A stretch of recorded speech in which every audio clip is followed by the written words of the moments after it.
video I am going to cover a very important topic which is change of board to get a good PCM percentage। तो जैसे कि आपको पता है कि लास्ट के 2 सालों में जो सीबीएसई बोर्ड्स के रिजल्ट आए थे वो ऐसे कुछ मतलब नॉर्मलाइजेशन प्रोसेस कह सकते हो उसको, जो आपके रिसेंट परफॉर्मेंस बेस पे आपको रिजल्ट मिला था। तो उसके वजह से बहुत सारे बच्चों को पीसीएम परसेंटेज जो रिक्वायर्ड होती है मर्चेंट नेवी के लिए, विच इज स्टैंडर्ड सेट है 60%, उसको आप क्रॉस नहीं कर पा रहे थे। बहुत सारे बच्चे थे जो 59%, ऐसे भी बच्चे, और जो कुछ हैं वो 63%, 64%, and they are not satisfied with their marks given by CBSE. तो ऐसे में बच्चे क्या करते हैं, अपना जो बोर्ड होता है वो चेंज कर लेते हैं, और कुछ बच्चे होते हैं वहाँ पे अपना इम्प्रूवमेंट एग्जाम देते हैं जो कि सीबीएसई के द्वारा ही कंडक्ट कराया जाता है। तो एक ये टॉपिक है जो कि बहुत ही इंपॉर्टेंट है, जो यहाँ पे बोर्ड्स चेंज करते हैं उन बच्चों के लिए, क्या वो एलिजिबल हैं कि नहीं फिर आगे स्पॉन्सरशिप एग्जाम देने के लिए। क्योंकि ये जो एलिजिबिलिटी क्राइटेरिया है जो बोर्ड चेंज करने का, वो स्टैंडर्ड सेट है सारी कंपनी में, बट बच्चों को पता नहीं होता है कि तो उनको बोर्ड चेंज करने से उसका क्या इफेक्ट पड़ेगा।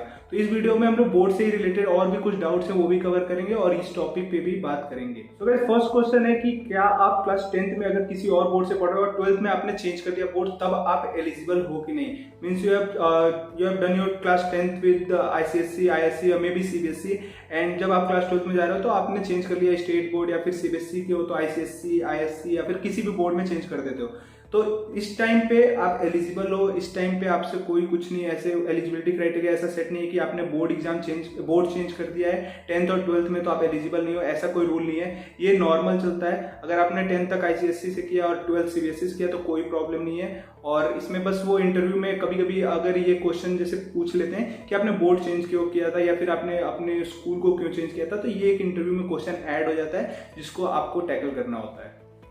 And the second topic is, अगर आप क्लास 12th कर रहे हो किसी भी बोर्ड से, may be CBSE, ICSE, ISC या फिर स्टेट बोर्ड कोई भी कर रहे हो, एंड आप अपने जो मार्क्स आया हुआ है पीसीएम परसेंटेज जो कि नॉर्मलाइजेशन की वजह से आया या फिर आपके खुद के वजह से आया हो, तो उससे आप सेटिस्फाइड अगर नहीं होते हैं, क्योंकि बहुत सारे बच्चे हैं जो 60% से कम पाते हैं, तो उनके लिए तो मर्चेंट नेवी में फिर कोई पूरा मतलब एलिजिबिलिटी क्राइटेरिया जो स्टैंडर्ड सेट है वहां भी आप नहीं पहुंच सके, तो इसके वजह से उनको इंप्रूवमेंट देना तो मैंडेटरी है। यहाँ पे और बहुत सारे बच्चे होते हैं जो 63, 64, 65% वाले होते हैं, but they want a good percentage of 70%, तो उसके लिए वो फिर इंप्रूवमेंट एग्जाम देते हैं। तो इंप्रूवमेंट एग्जाम देना from the same board is allowed in merchant navy.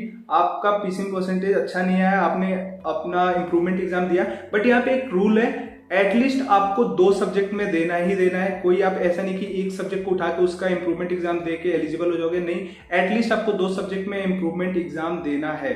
And उसके अलावा कोई मतलब अगर आप इंप्रूवमेंट एग्जाम दे रहे हो तो एलिजिबल नहीं हो, इसका कोई वो नहीं होता है, आप एलिजिबल हो, बस आपके लिए मीन्स वो क्वेश्चन बढ़ जाएगा कि आपने मतलब उस टाइम पे क्यों इतना अच्छा पीसीएम परसेंटेज आपका नहीं रहा, तो उसको आपको टैकल करना पड़ेगा इंटरव्यू में।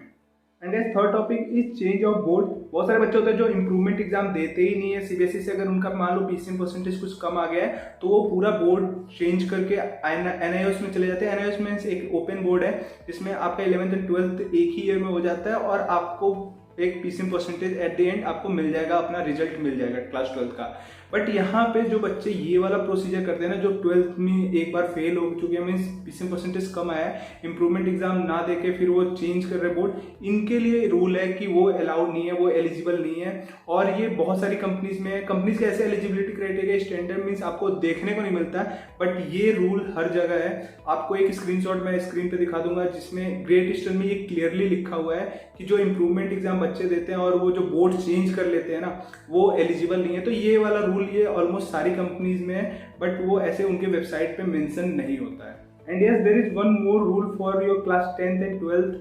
जो मान लो बच्चा कोई क्लास 10th अपना 2017 में पास आउट किया, like me, I completed my 10th in 2017 and 12th इन 2019, तो मेरे इसमें 10th, 11th और 12th में कोई गैप नहीं है। बट बहुत सारे ऐसे बच्चे होते हैं जो 10th, 11th और 12th उनके बीच में भी उनका 1 ईयर का गैप हो जाता है, उनका एक पर्सनल रीजन होगा या फिर मे बी कोई भी रीजन हो सकता है, तो वो बच्चे भी अलाउ नहीं है बहुत सारी कंपनीज में इंटरव्यू या फिर अपना स्पॉन्सरशिप एग्जाम देने के लिए। तो एक ये भी स्टैंडर्ड सेट है कुछ कंपनीज के लिए। So guys, these were some eligibility criteria related to your board exams. और यहाँ पे मैं ये नहीं बोला कि NIOS के बच्चे जो होते हैं वो अलाउड नहीं होते हैं, ओपन बोर्ड है बट उनके भी बच्चे अलाउ होते हैं। बट यहाँ पे मैंने उन बच्चों की बात की जो अपना 12th छोड़ के इंप्रूवमेंट एग्जाम ना देके अपना बोर्ड चेंज करके NIOS में जा रहे हैं, वो एलिजिबल नहीं है। आपने अगर डायरेक्ट 10th के बाद अपना 11th 12th अपना NIOS बोर्ड से किया है तो आप एलिजिबल हो। बट NIOS के लिए थोड़ा सा PCM परसेंटेज का जो स्टैंडर्ड रिक्वायरमेंट है सारे कंपनीज का, वो थोड़ा सा चेंज हो जाता है, 5% और 10% का इंक्रीमेंट हो जाता है उसमें।